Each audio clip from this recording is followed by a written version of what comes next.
Capítulo 5. Um belo fenômeno, e que impressionou bastante, foi o encontro de meu pai, uma tarde, quando passeava nos arredores da cidadezinha, como de hábito fazia, quando nenhuma ocupação me tomava o tempo.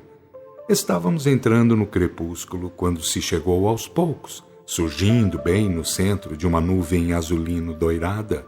Após cumprimentar-me, tal como se fosse um homem de carne e ossos, continuou a marcha comigo, entrando a dissertar sobre um seu amigo de antanhos tempos que, em virtude de suas insinuações, cometera erros graves, vindo posteriormente a recalcar faltas e agravos, descendo para lugares medonhos, onde tudo fazia para sair, encontrando, porém, consideráveis dificuldades.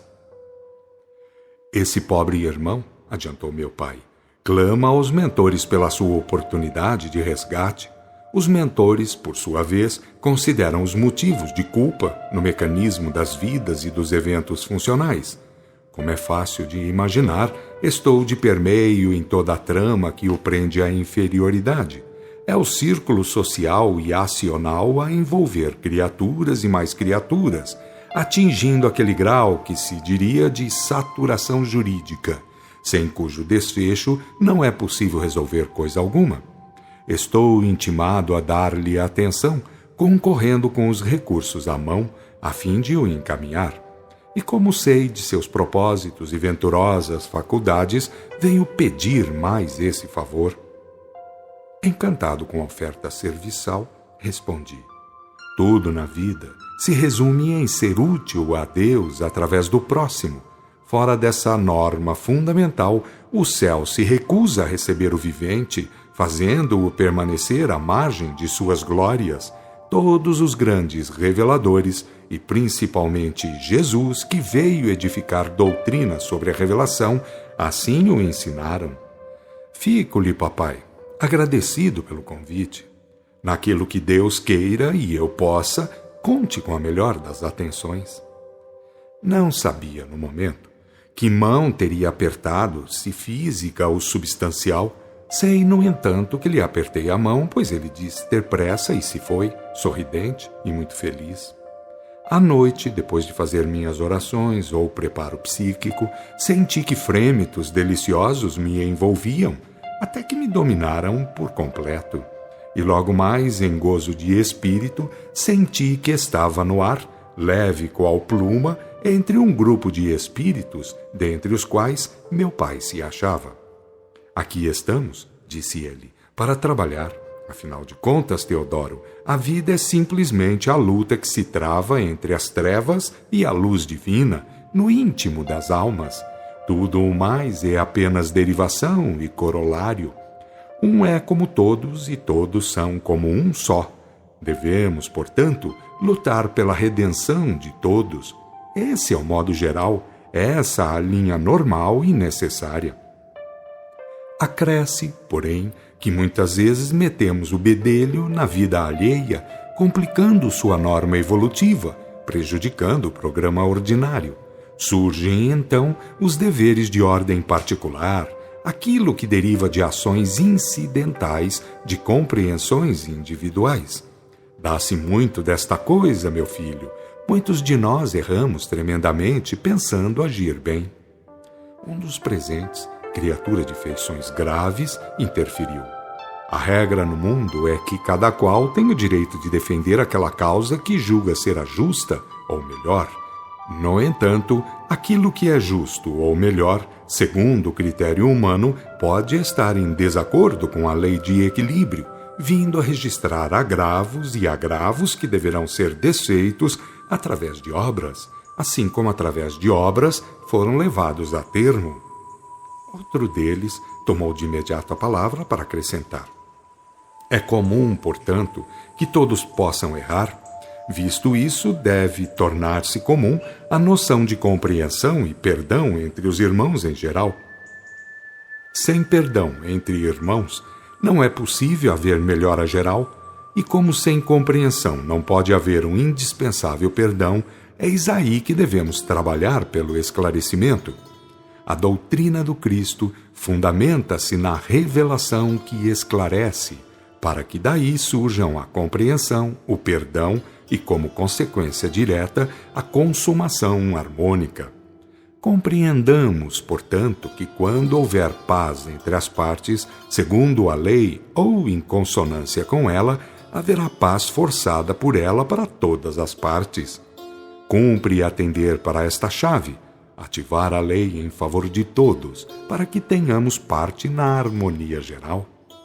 Meu pai falou, observando.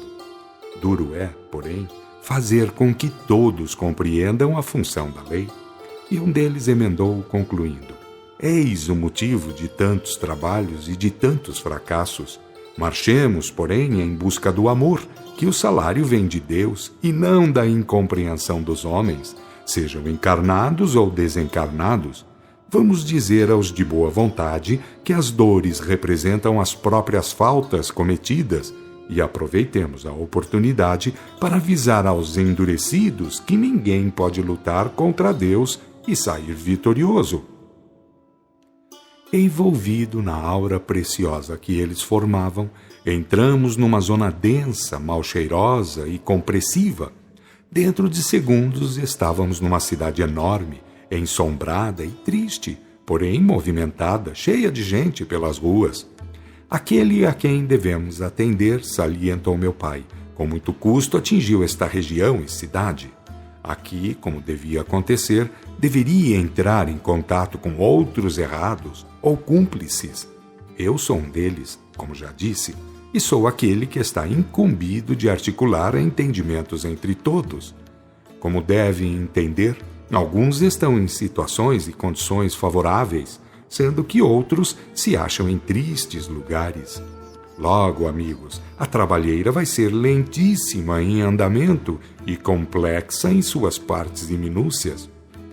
Um dos componentes anotou: tudo é questão de começar. Outro anuiu: nada se conclui sem movimento. Ainda outro observou: temos algum programa elaborado? Meu pai esclareceu: começaremos levando ao Jonas a certeza do auxílio superior, auxílio que, como soe acontecer, advirá dos trabalhos das partes e do todo coletivo nele entrosado. Saberá que estamos agindo, mas ficará sabendo, também, que não serão de pouca monta os percalços do caminho.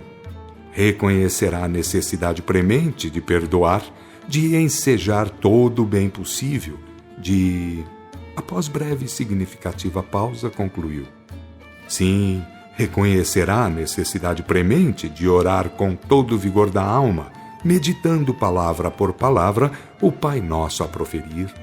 Mais uma pausa grave, cheia de impressionante comoção, para enunciar: nós cometemos grandes erros, com o nome de Deus e do Cristo nos lábios. Nós fomos verdadeiros hereges. Os nossos crimes trazem as marcas da traição, porque em nome de Deus matamos e fizemos cruezas tremendas, enquanto vivíamos recitando a lei e pronunciando orações invocativas e de louvor. Sim, todos nós, aqueles que estamos envolvidos nesse crime, temos o dever de aprender a orar com o coração, para que as obras venham a ser de fato redentoras. Trabalhar com amor, por compenetração das verdades fundamentais. Eis a grande oração. Deus não fala, irmão, sem ser através de atos e fatos.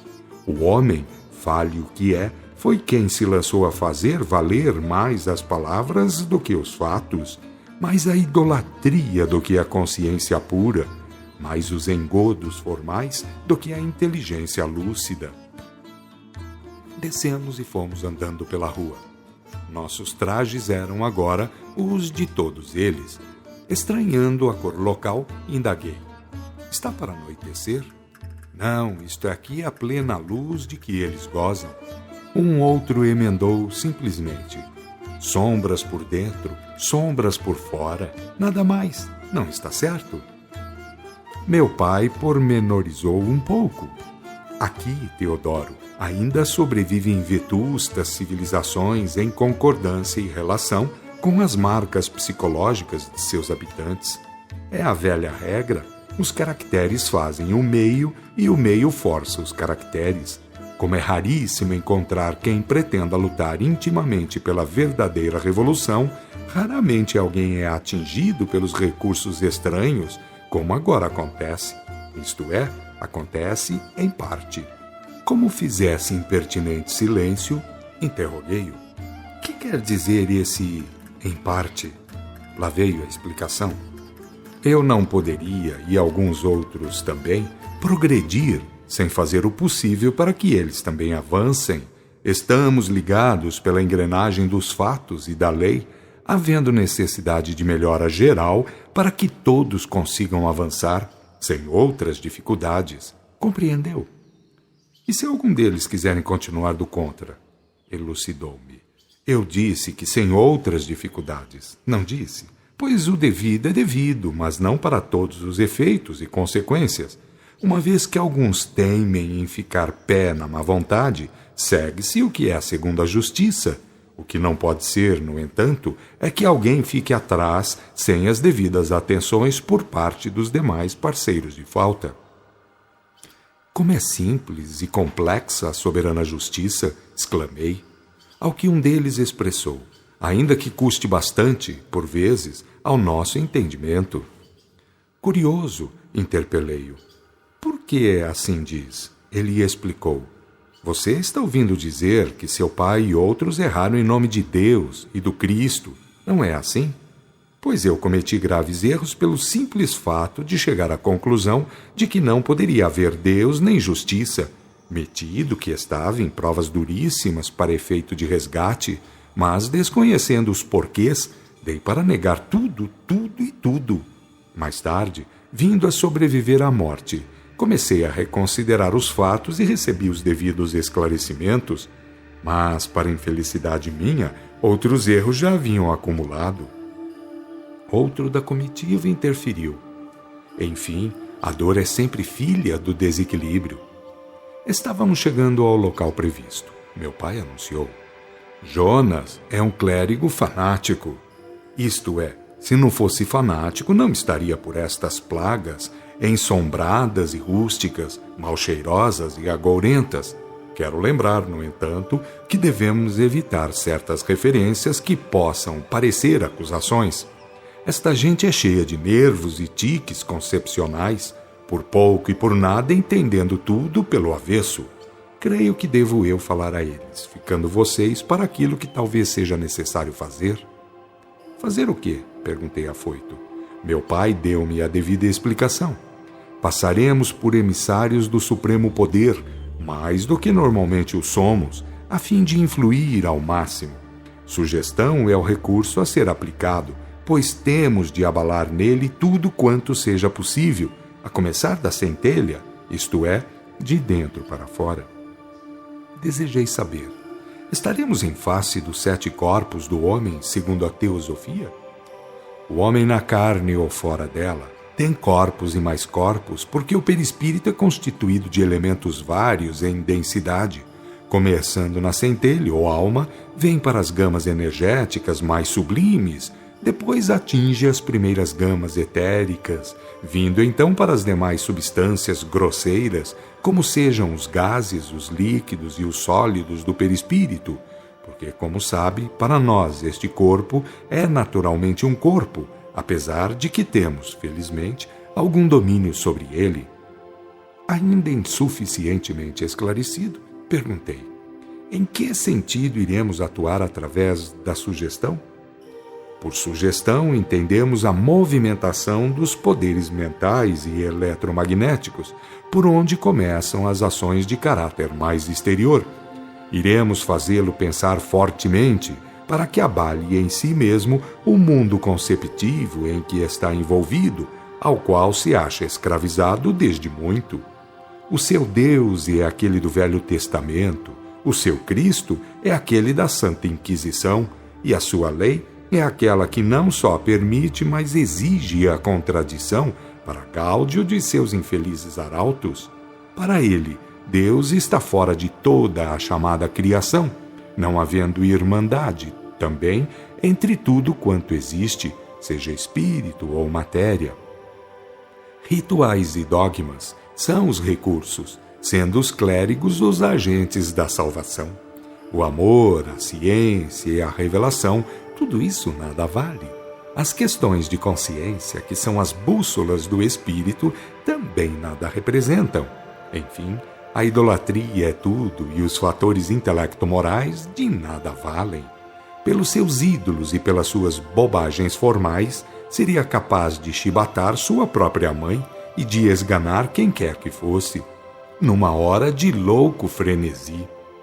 Um dos outros emendou: você bem sabe, pois o temos ouvido pregar, que a morte não faz santos nem devassos, mas permite ao homem que conserve a sua personalidade.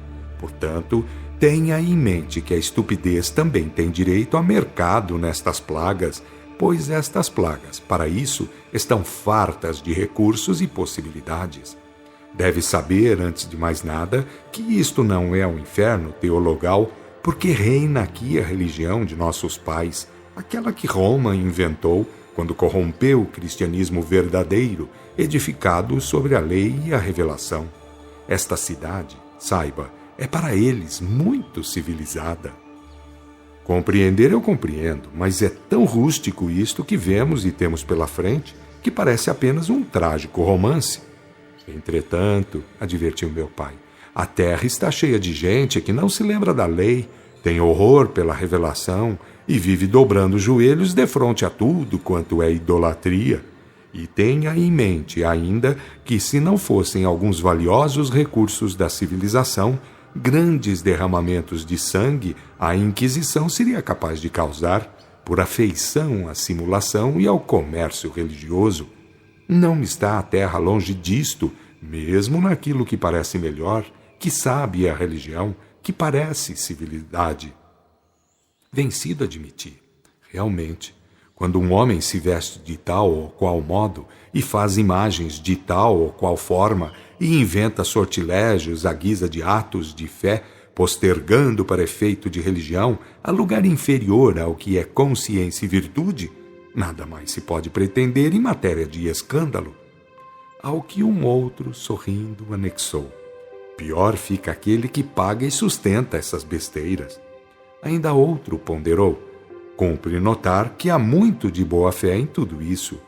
E meu pai sugeriu: quem é que come e bebe, calça e veste, e faz tudo quanto é necessário à custa de apenas teorias e fingimentos? Até quando, em nome da fé, a fraude tem o direito de passar como sendo virtude ou justiça? Quando eu estava no mundo, usando as prerrogativas de alguns conceitos menos elegantes, dizia que a Terra ainda era um mundo de bugios e macacos, tal a quantidade de coisas inferiores que seus habitantes se gozavam em sustentar e fazer funcionar. Devo dizer, depois de tudo quanto tenho visto, que não andei errado, tendo sido apenas franco. A função da matéria é servir, é ser sujeita ao espírito, não é para representar a divindade, não é para significar a moral, a ciência, o amor, nem a revelação. Que se deve pensar de quem deixa atrás a supremacia do intelecto e da moral, que são os verdadeiros motores do espírito, para se sujeitar a formalismos e a idolatrias, simulações e engodos ritualísticos. Não é própria de símios semelhante atitude? A conversa findou na entrada de um templo à romana. Dentro, tal como na terra, havia de tudo quanto era próprio de quem não sabe amar a Deus em espírito e verdade. Muita gente sentada, ajoelhada, fazendo adorações a seu modo, segundo a marca evolutiva de quem era portadora. Cheguei a me sentir mal, constrito, pois eu já havia subido um pouco em matéria de culto espiritual. Notando a minha tortura íntima, observou um dos componentes do grupo. Não fique triste e contrafeito por isto, que coisas piores ainda medram por este mundo de Cristo. Na terra ainda existem seres humanos que comem a seus semelhantes, como existem heróis que falam em Deus e fazem guerras, estraçalhando velhos e crianças. Isto que vê, Teodoro, é apenas a baixeza em feição algum tanto amenizada. Eu creio que deve usar de paciência e de perdão, porque, afinal de contas, estamos entre criaturas que se condenaram, que se entregaram à inferioridade.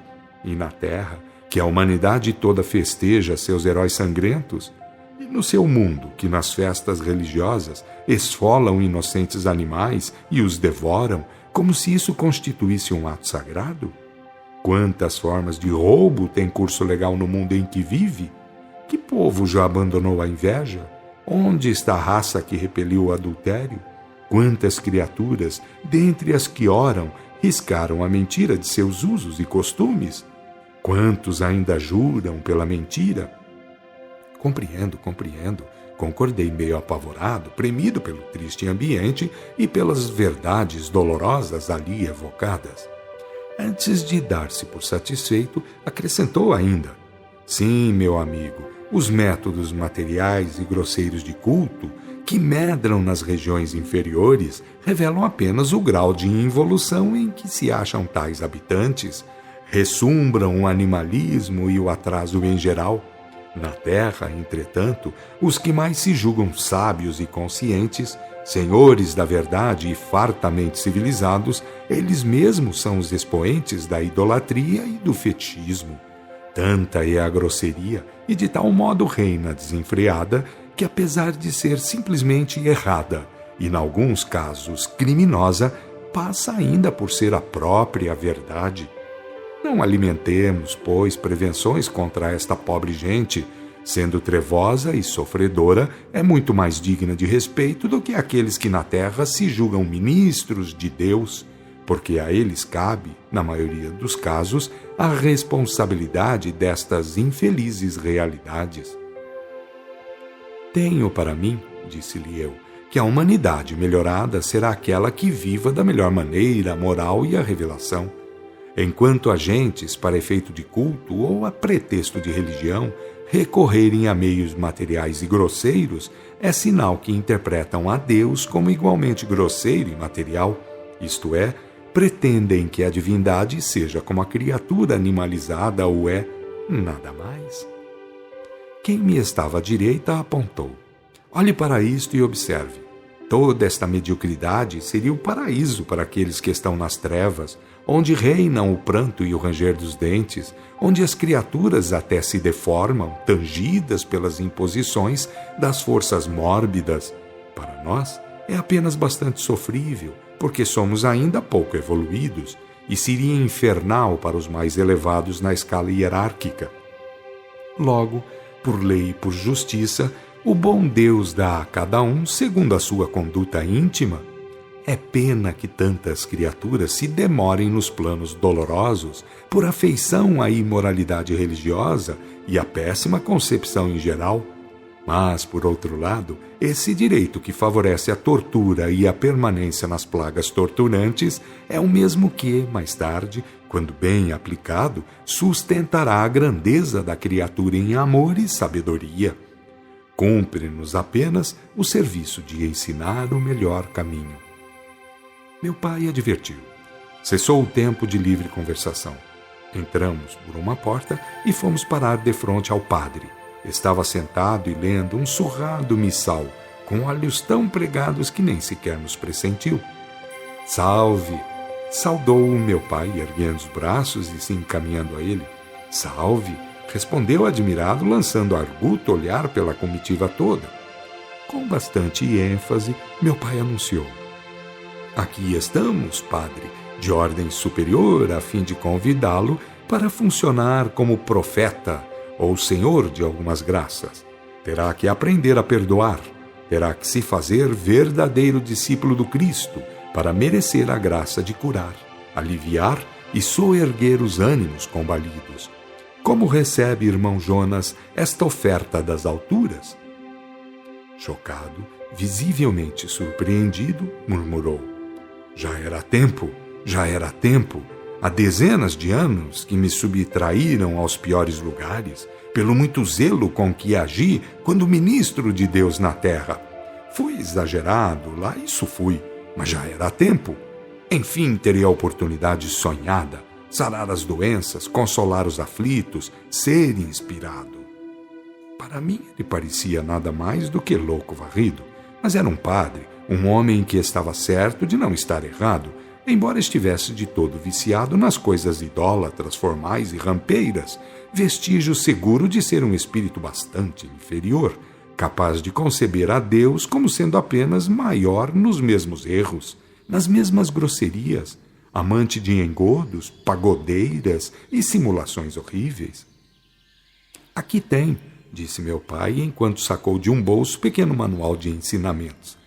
Ele apanhou o livrinho, olhou-o bem e leu, em voz alta e sonante. As forças que curam pelos exemplos de Jesus Cristo. Meu pai insinuou, falando com autoridade. Sua vontade, padre, fará o mais tudo. Viremos dentro de alguns dias para saber de sua resposta. Está certo? Afoito respondeu. Dentro de alguns dias? Respondo já. Teatralesco, meu pai advertiu. Alto, alto. Um padre é apenas um padre, mas um profeta é um profeta. Diante da sua mudez assombrada, meu pai adiantou. Ordens de mais alto, padre. São ordens de mais alto. Terá de fazer alguns exercícios mentais, orações e, acima de tudo, perdoar. Como se estivesse pregado num lenho infamante a exclamar: perdoa-lhes, pai, porque não sabem o que fazem. O padre estava pasmo, boquiaberto, mudo. Como quer entender, padre Jonas? Aceita? Repetiu meu pai. Erguendo os braços, murmurou com voz soturna. Eu faria isso agora mesmo, agorinha, eu quero. Qual se fora grande artista vivendo cena trágica, meu pai exprimiu. Pensar é pensar, querer é querer, poder é muito mais. O padre admitiu, baixando a cabeça. Compreendo, eu pequei, matei. Meu pai prosseguiu. Terá que aceitá-lo rendendo graças a Deus. Virão substituir-lhe, fará retiro nas montanhas junto à vida simples. Sua alma subirá, sua mente alcançará concepções elevadas, seu coração fará prodígios sentimentais, e o bom Deus enviar-nos-á de novo para sabermos de sua resposta. Fica assim combinado? Fica, respondeu compenetrado, submisso. Meu pai armou a cena final. Sua aceitação representa merecimento considerável, Jonas. Devemos agora mesmo trasladar a bênção a si endereçada pela aceitação. Venha, poste-se à minha frente para que todos lhe imponhamos as mãos em nome do Senhor. Ele veio, ajoelhou, tendo cada um de nós colocado as duas mãos sobre a cabeça calva do padre. Oremos, invoquemos o Senhor, bramiu o meu progenitor. Houve oração profunda, concentrada, potente.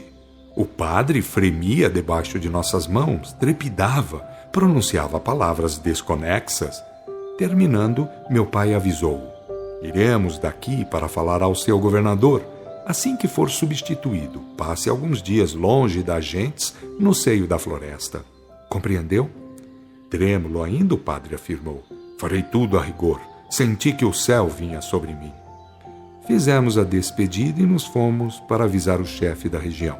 Apesar de tamanha inferioridade, apesar da truculência a reinar em tudo e para tudo, a ordem em tudo se cumpria. Nada mais do que um lugar ensombrado para almas ensombradas. Estavam, porém, ligados ao poder supremo, não apenas por força da gênese, mas em virtude das observâncias postas em prática, da vontade de acertar. E como poderiam subir, melhorar, conseguir oportunidades, espíritos assim chafurdados no erro e nos tremendos crimes? Como acertar sem ser lentamente, penosamente? Foi assim que terminou aquela grande viagem. Adiante direi como foram concatenadas estas informações, estes registros, a fim de serem relatados.